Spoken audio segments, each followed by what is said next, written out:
Seorang CEO wanita yang sedang makan melihatku jongkok di pinggir jalan membuka lapak ramalan. Mengira aku benar-benar tidak punya uang untuk makan. Lalu dia memesankan satu porsi untukku. Namun aku adalah orang di luar urusan dunia. Paling takut berutang sebab akibat. Untuk membalas kebaikannya, aku pun menawarkan untuk meramal satu nasibnya. Setelah mengamati raut wajahnya, aku langsung berkata tanpa ragu. Sejak kecil keluargamu berkecukupan, terlahir dari keluarga kaya, sepanjang hidup tak perlu khawatir soal uang.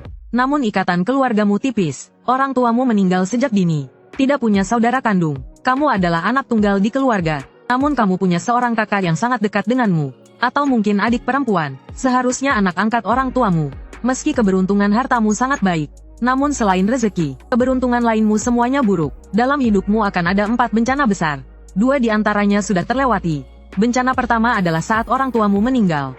Hidupmu ditebus oleh nyawa kedua orang tuamu. Bencana kedua terjadi sebelum pergantian tahun. Selesai bicara aku sedikit mengernyit. Belum sempat melanjutkan, asisten yang di sampingnya lebih dulu tertawa kecil. Bos saya adalah CEO Grup Lu. Semua yang kamu katakan bisa dicari di internet. Kemampuan menipumu saja masih setengah matang. Benar-benar penipu, kemampuan profesionalmu buruk. Kata-katamu sepenuhnya menyalin informasi online. Ini terlalu tidak profesional. Bencana besar ketiga Presiden Lu terjadi hari ini. Akan terjadi di arah utara. Jika ingin menghindari bencana ini, sejak kamu berniat meninggalkan warung kecil ini, sepanjang jalan pergi ke selatan jangan ke utara. Setelah kembali ke rumah, sebelum dini hari ini sebaiknya jangan keluar lagi. Saat itu pemilik warung kebetulan datang mengantar makanan. Mendengar ucapanku, anak muda, menurutku apa yang kamu katakan masuk akal. Bagaimana kalau kamu bantu hitungkan untukku? Kapan aku bisa jadi kaya? Kamu yakin mau dihitung? Aku menunjuk papan karton yang kutaruh di kursi. Begitu melihatnya si bos kecil buru-buru menggeleng. Aku tidak mau. Semahal ini mana sanggup aku bayar. Tukang ramal buta di pasar depan sekali hitung cuma 2,50. Tokoku sehari saja tidak dapat 1.000. Bos tadi murni cuma ikut alur pembicaraan. Sengaja bercanda dengan anak muda itu. Merasa anak muda semuda ini, mana mungkin benar-benar mencari nafkah seperti ini. Tapi tak disangka anak muda itu benar berani bertanya mau dihitung atau tidak. Bos kecil jadi penasaran lalu bertanya lagi. Hasil hitunganmu untuk Tuan Lu ini. Jika hari ini dia keras kepala, kalau dia tidak mendengarkanmu, dan tetap pergi ke arah utara hari ini, apa yang akan terjadi padanya? Luka berat dan koma hampir 2 tahun. Aku menjawab dengan wajah datar. Begitu kata-kata itu terucap, suasana langsung hening. Pemilik warung melihat situasi ini, juga sadar tidak pantas lagi bercanda. Lalu cepat-cepat menoleh kembali ke dalam warung. Berpura-pura masih ada urusan yang harus dikerjakan. Di antara 3 orang itu, asisten Yan masih belum pulih dari keterkejutannya. Aku fokus menunduk makan. Bagiku, selesai meramal dia membayar uang makan. Makan kali ini aku santap dengan tenang. Justru Lu Yan sebagai pihak terkait, reaksinya terhadap ramalan ini terlalu datar. Bahkan malah bertanya hal yang tidak penting. Siapa namamu? Aku menelan makanan di mulut lalu menjawab Wu Qian. Marga Wu mulut Tian asisten Wu bertanya. Kamu dari etnis minoritas ya dari suku mana? Aku menjawab, masuk ke lembah Wufang. Guru memberiku nama duniawi sudah lama tidak kuingat. Sampai ke Wufang Fang, nama duniawi, adalah salah satu ingatan yang disegel dan diambil. Jadi aku bilang tidak ingat. Itu benar-benar tidak ingat. Asisten Yan sedang penasaran lembah Wufang itu di mana. Baru hendak membuka mulut bertanya. Namun melihat kursi roda Lu Yin bergerak sedikit. Karena reaksi profesional, asisten Yan langsung berdiri. Menoleh ke belakang baru sadar sopir sudah membawa mobil ke sini. Berhenti di pinggir jalan, Lu Yan sudah lebih dulu menuju mobil. Asisten Yan buru-buru menyusul. Aku melihat Lu Yan satu tangan memegang pintu mobil, satu tangan memegang kursi belakang. Asisten Yan membantunya berpindah dari kursi roda ke mobil. Aku mendecak lidah dengan sedikit menyesal. Kalau saja energi rohku melimpah, masih bisa membuka jimat roh. Belum tentu tidak bisa menyembuhkan kaki Tuan Lu ini. Setelah mobil dinyalakan, asisten Yan berkata tanpa pikir panjang. Orang bernama Tuan Lu itu kemungkinan besar penipu. Tempat bernama lembah Wufang itu pun aku belum pernah dengar. Kalau benar punya kemampuan sebesar itu, tidak mungkin sampai tak sanggup makan satu kali pun. Tuan Lu tidak mengatakan apa-apa, hanya menunduk dan mengusap pelipisnya. Tiba-tiba bertanya apa agenda sore ini. Asisten Yan langsung menyingkirkan sikap santai saat mengobrol tadi. Kembali ke mode kerja. Pada sore hari, Departemen Riset ada rapat yang perlu dihadiri Tuan Lu. Di rumah lama kakek menelepon pagi tadi, memberitahu Tuan Lu untuk pulang malam ini makan bersama. Katanya ada sahabat lama keluarga Lu yang akan berkunjung. Setelah berkata begitu asisten Yan tiba-tiba sadar. Tidak mungkin kebetulan begini kan? Baik perusahaan maupun rumah lama. Sepertinya semuanya berada di arah utara. Tunda rapat ke besok pagi. Lalu telepon kembali ke rumah lama. Katakan saja tubuhku kurang enak. Hari ini aku tidak akan ke sana. Setelah Lu Yan selesai berbicara dengan asisten Yan, dia langsung memerintahkan sopir pulang ke rumah. Keluar dari gang kecil ini lalu langsung belok kanan. Arah mobil seperti menuju kawasan selatan. Asisten Yan tidak berani bicara. 1 menit lalu dia baru saja bilang itu penipu. Namun Tuan Lu tiba-tiba membatalkan semua agenda sore. Dan langsung pulang ke rumah. Dari restoran ke Villa Luyan. Butuh 1 jam perjalanan mobil. Asisten Yan sampai mobil masuk ke kompleks perumahan. Baru berani mengeluarkan ponsel untuk scroll video pendek. Tak disangka begitu membuka aplikasi. Langsung muncul berita besar terpanas di daerah setempat. Terjadi kecelakaan besar di ruas jalan Hongyang. Kalau bukan karena Tuan Lu mendadak pulang. Yang terjebak di sana tentu juga mobil berisi 3 orang ini. Semakin dipikir asisten Yan semakin merasa. Rasa dingin menjalar dari telapak kaki ke atas. Sekarang dia akhirnya tahu apa arti benar-benar kebetulan. Tuan Lu itu memang punya sesuatu. Asisten Yuan sekarang sampai ingin merangkak ke sana. Memeluk paha orang hebat itu. Tadi dia seharusnya tidak meremehkan orang itu. Bahkan menyindir orang itu sebagai penipu. Orang itu memang masih muda. Tapi dia memang benar-benar bisa. Setelah selesai makan di sini, aku memeluk papan karton lalu duduk kembali ke tempat semula. Di sini orang lalu lalang. Namun semuanya buruh bangunan. Saat lewat di depanku mereka tertarik dengan penampilanku. Melihatku 1 kali lagi. Lalu setelah melihat tulisan di papan karton, mereka memaki dengan sebutan orang gila. Lalu pergi lagi melewatiku. Tidak mengejutkan. Ini kembali jadi hari tanpa pelanggan. Sekitar jam 9 malam, di warung kecil ini hanya ada buruh yang duduk berkelompok. Minum sedikit arak sambil mengobrol. Saat mereka pulang kerja aku duduk di sini. Saat mereka datang makan malam aku masih di sini. Bekerja di proyek ini malam hari. Sudah lebih dari setahun. Bicara dengan pemilik warung. Lalu memanggil pemilik warung itu. Menanyakan apa urusan orang itu. Sudah larut tapi belum pulang. Kalau makin malam di sini hampir tak ada orang. Aku juga tidak begitu tahu. Dari pagi sudah duduk di sini membawa papan karton. Katanya bisa meramal nasib orang. Sepertinya juga tidak punya uang untuk makan. Sore tadi masih meramal untuk seorang bos. Sebagai gantinya dapat 1 kali makan siang. Pemilik warung menggaruk kepalanya. Orang itu mentraktirnya makan. Dia juga tidak tahu harus berkata baik tentang orang itu. Malah bersikeras bilang hari ini orang itu dapat hadiah besar. Wang Cheng adalah orang yang berhati lembut. Begitu mendengar tidak punya uang untuk makan, dia langsung meletakkan sumpit dan bangkit berjalan keluar. Anak muda di sekitar sini penuh lokasi proyek. Orang yang lalu lalang juga sangat beragam. Sudah malam kamu sendirian di sini tidak aman.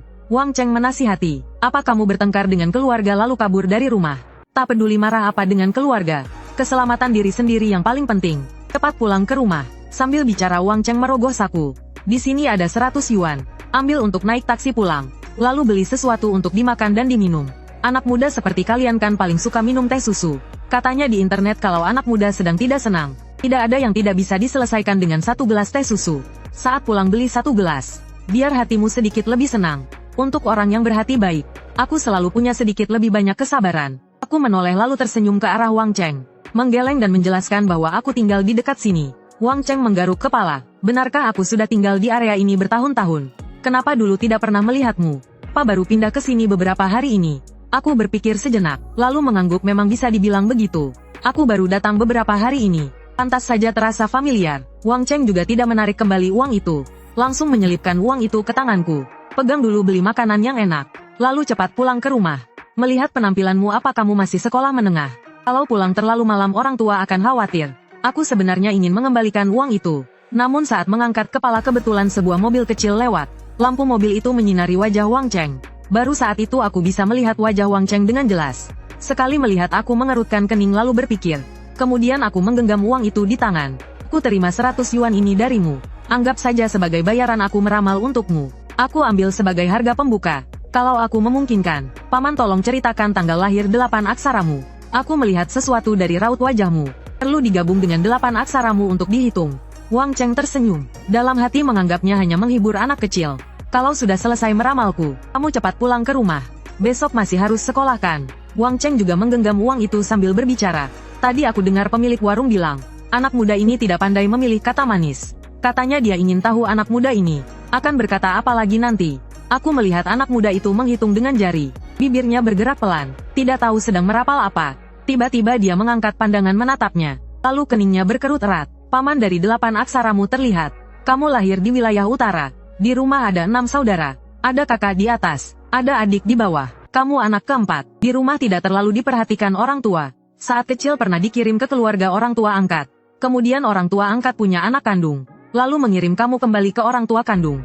Wang Dai wajahnya penuh keterkejutan. Ternyata semuanya tepat. Kamu memiliki nasib menikah terlambat. Dan pernikahan tidak mulus. Keturunan pun tidak banyak. Saat ini kamu sudah bercerai bertahun-tahun karena suatu hal. Di bawah lutut hanya ada satu anak perempuan. Tahun ini baru berusia 5 tahun. Diasuh di kampung halaman di utara. Pemilik warung keluar ikut meramaikan. Mendengar ucapanku lalu tertawa. Hal seperti ini semua rekan kerjamu juga tahu. Apa anak muda ini pernah dengar urusanmu? Lalu datang ke sini hanya untuk menghiburmu. Aku tidak menghiraukan pemilik warung. Terus berbicara dengan Wang Cheng. Kali ini nada bicaraku berubah sangat serius. Bahkan membawa nada perintah. Sekarang juga telepon orang tuamu di kampung. Suruh mereka segera keluar mencari anak perempuanmu. Cari ke arah yang ada air. Melihat Wang Cheng masih terdiam. Nada bicaraku jadi lebih keras. Masih bengong buat apa? Sebentar lagi akan terlambat. Tadi aku hanya bercanda denganmu. Sekarang ini menyangkut anakmu. Kalau ada kabar terbaru ini urusan besar. Bos menghitung berdasarkan 8 aksaramu. Dalam takdirmu ada urusan kematian. Saat itu Wang Cheng langsung panik. Wang Cheng mengeluarkan ponsel dan menelepon kampung halaman. Entah orang tuanya sedang melakukan apa. Wang Cheng menelepon berkali-kali tapi tak ada yang mengangkat. Pemilik warung ikut merasa cemas. Ini sebenarnya sungguhan atau tidak? Aduh, hampir mati karena cemas. Wang Cheng, cepat telepon tetanggamu di kampung halaman. Suruh tetanggamu membantu mencari. Pemilik warung memberi saran. Saat Wang Cheng menelepon tetangga rumah neneknya, pemilik warung menoleh melihatku. Baru sadar sejak tadi aku terus menatap Wang Cheng. Saat ini Wang Cheng akhirnya tersambung dengan tetangganya. Paman R, orang tuaku tidak bisa dihubungi. Di sini ada orang yang meramalkan untukku. Katanya putriku malam ini akan kena masalah besar. Tolong bantu aku cek apakah putriku ada di rumah. Begitu mendengar itu Paman R langsung menjawab, putrimu tidak ada di rumah. Aku sedang duduk di depan rumah mengobrol dengan orang-orang. Sekitar jam 7 lewat, aku melihat putrimu bersama beberapa sepupu lelakinya. Pergi bermain bersama, sampai sekarang belum terlihat anak-anak itu pulang. Ayahmu sedang minum di warung kecil desa. Ibumu sedang main kartu di rumah bibimu. Di rumahmu tidak ada orang. Begitu mendengar rumah kosong, Wang Cheng jadi semakin panik. Paman R, mohon bantu aku cari putriku. Cari ke arah yang ada air. Aku tiba-tiba berkata lagi, Paman. Katakan padaku tanggal lahir 8 aksara putrimu. Walaupun awalnya, Wang Cheng hanya menganggapnya seperti menghibur anak kecil. Namun sekarang ini menyangkut putrinya. Hati Wang Cheng sangat gelisah. Dia sudah melupakan sikap main-main di awal. Begitu aku selesai berbicara, Wang Cheng refleks menjawab. Setengah menit kemudian, dengan cepat aku berkata pergi ke arah timur. Ke arah timur yang ada air. Wang Cheng segera mengulang ucapanku. Kepada Paman R di seberang telepon. Begitu Paman R mendengar arah timur ada air.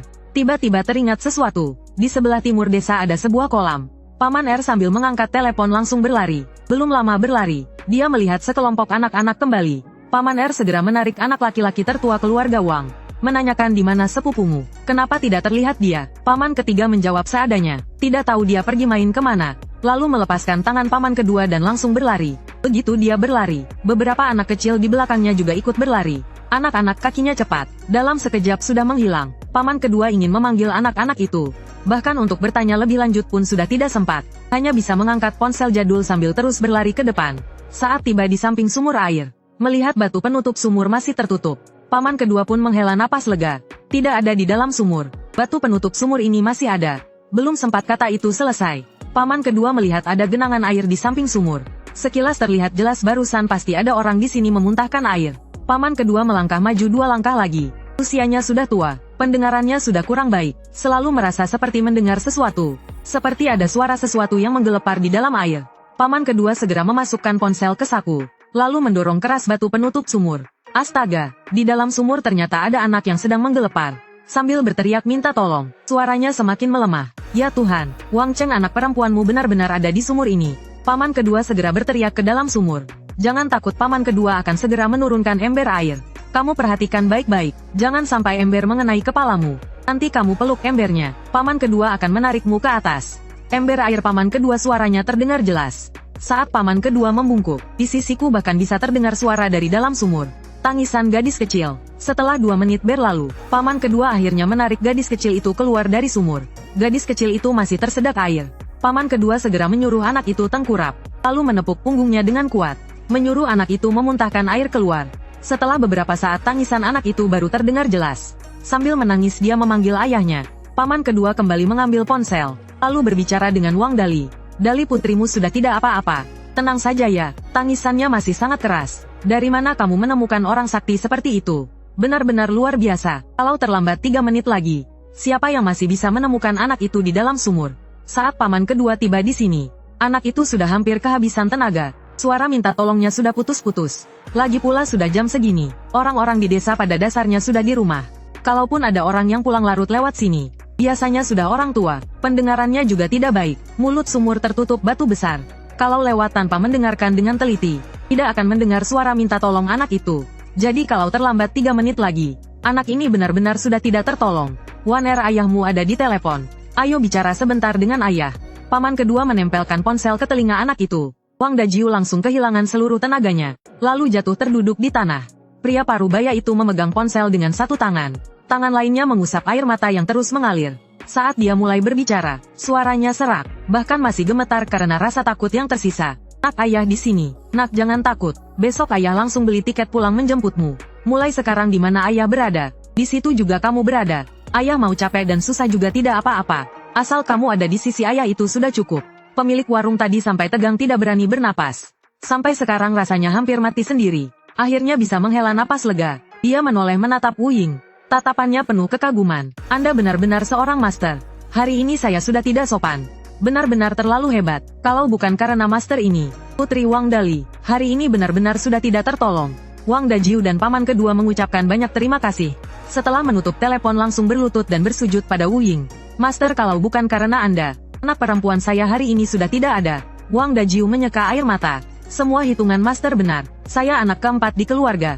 Di atas ada kakak, di bawah ada adik. Sejak kecil tidak diperhatikan, tidak pandai belajar, mulut juga tidak manis. Tidak pandai mengambil hati orang tua, juga tidak punya kemampuan cari uang besar buat ibu bangga. Menikah di usia 30-an, baru mendapat seorang anak perempuan.